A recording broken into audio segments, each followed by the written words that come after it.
Croatia, the country I keep coming back to, and you'll understand why in the next 10 minutes.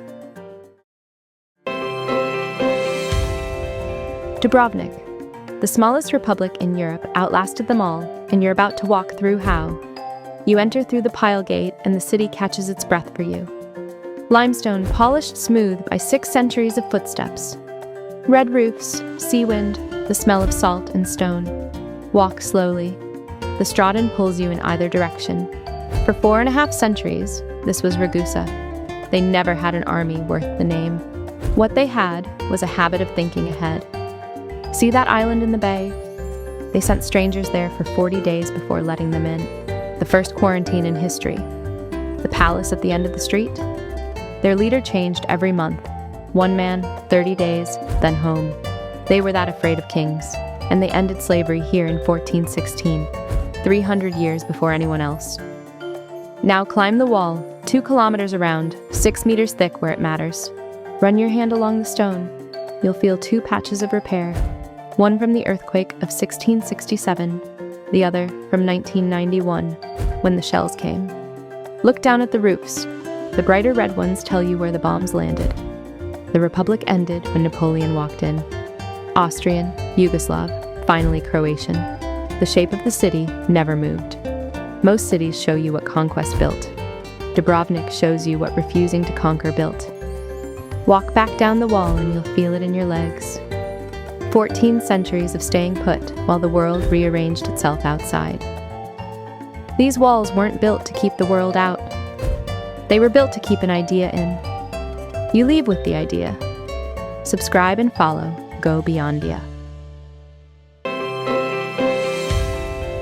This, the island that vanished from the world for 40 years, and is the better for it. You step off the ferry, and the first thing you notice is the quiet. No cruise ships, no crowds. The Greeks were drinking it here in 397 BC. The vines are still on the same hills. Walk the curve of the harbor. Under your feet, somewhere down there, is Isa, the first Greek city in Croatia, founded by a tyrant of Syracuse who needed a place to grow wine and watch the sea. The Romans came next, then the Venetians, the French, the British, the Austrians. Every empire wanted this rock in the middle of the Adriatic. None of them changed the shape of the bay. And then, the closed years. After World War II, Tito turned the whole island into a military base. Submarine tunnels carved into the cliffs, an airfield where the Greeks once measured fields. Foreigners couldn't set foot here. Locals couldn't take photographs. For 44 years, Vis disappeared from the map.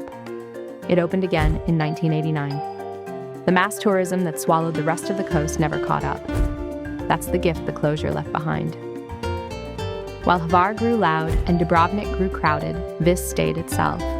Old stone houses, fishing boats older than your grandfather. A pace the rest of Croatia is slowly trying to remember.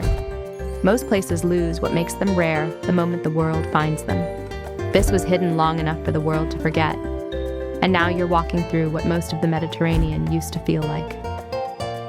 You don't come to Vis to find something new. You come to find something we almost lost. Subscribe and follow GoBeyondia. Plitvice. Most landscapes are slowly disappearing. This one is slowly being built. You step onto the boardwalk and the first thing you hear is the water. Everywhere. Above you, beneath you, falling on 3 sides. The lakes glow turquoise in places, emerald in others. You'll keep stopping. Everyone does. What you're walking through is alive. 16 lakes, more than 90 waterfalls, all held in place by something called travertine. Limestone the water carries down from the mountains, then drops here. Onto moss, onto fallen branches, onto the bones of older waterfalls. A new wall of stone builds about a centimetre a year. Slow, patient, completely natural. The cascade you're looking at is younger than your great-grandmother. The next one is still being born under your feet. This is why you can't swim here, why the boardwalks float just above the water. Even your footstep in the wrong place would crack a barrier the river has spent 2 centuries growing. Plitvice was Croatia's first national park, declared in 1949. You're in the Dinaric Karst now, the limestone heart of the Balkans. Bears in the forest, wolves further in, caves below your feet you'll never see. This isn't the Croatia of stone walls and red roofs. This is the Croatia underneath. Older, wetter, wilder. Most wonders of the world are finished. Plitvice is the rare one that's still writing itself. Every drop of water you can hear right now is laying down stone for whoever stands here in 1,000 years. I had all the facts about Plitvice, but none of them prepared me for the silence. You came to see a waterfall. You leave knowing you walked through a place that's still becoming. Subscribe and follow GoBeyondia. Zagreb, the capital that started as 2 towns and spent 600 years arguing about it. You step out into the upper town and time slows down a little.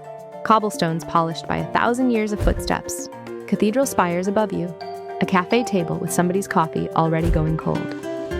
Walk 5 minutes in any direction and the city tells you its secret. 2 hills, 2 towns, Kaptal on one, the priests, the cathedral, the bishops. Gradec on the other, the merchants, the craftsmen, the free royal city granted by a king in 1242. Between them, a stream that became a street. They fought for centuries. They only became one Zagreb in 1850. Pass through the stone gate, the last surviving gate of medieval Gradec. Inside, there's a painting of the Virgin that survived the Great Fire of 1731 untouched.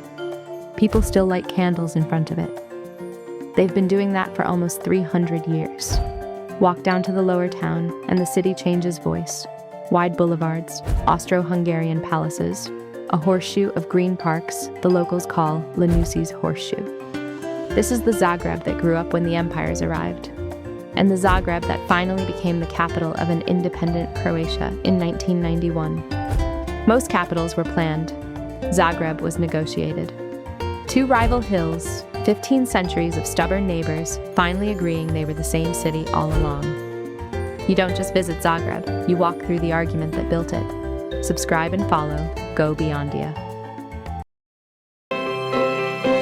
Opatija, the town the Austro-Hungarian Empire built when emperors needed somewhere to breathe. You step onto the Lungomare and the air changes. Salt, bay laurel, the soft hush of the Adriatic against limestone. 12 kilometers of seaside promenade, built so empresses could walk without lifting their hems off a fishing dock. For 1,000 years, this was a fishing village around a Benedictine abbey. The town's name still means abbey in Croatian.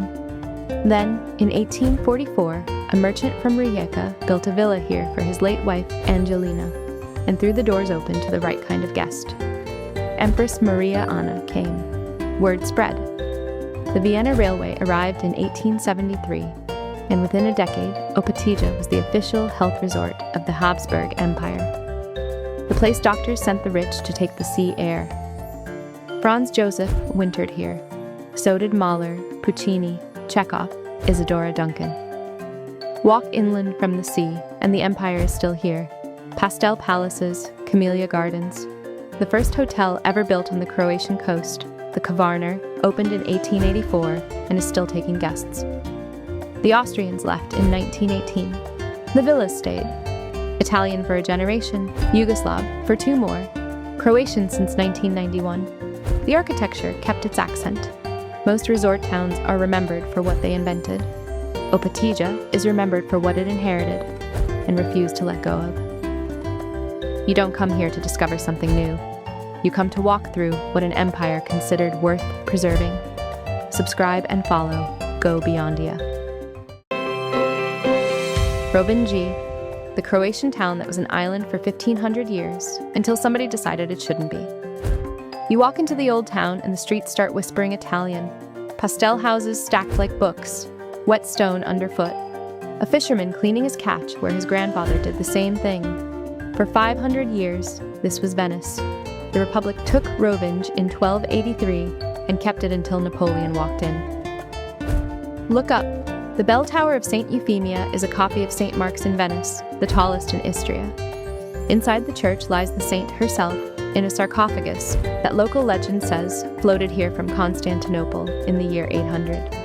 Up top, a statue of Euphemia spins with the wind, telling the fishermen what tomorrow will bring. For most of its life, Rovinj wasn't connected to anything. It was an island, walled, packed onto a single rock, every centimetre fought over. In 1763, the channel between the island and the mainland was filled in. Walk Carrera Street today and you're walking what used to be sea. The town nearly doubled overnight without losing a single stone of what was already there. Most coastal towns face the sea. Rovinj had to be the sea. For 1,000 years there was no land to retreat to. You feel that here. Every street curves toward the water, because every street used to end in it.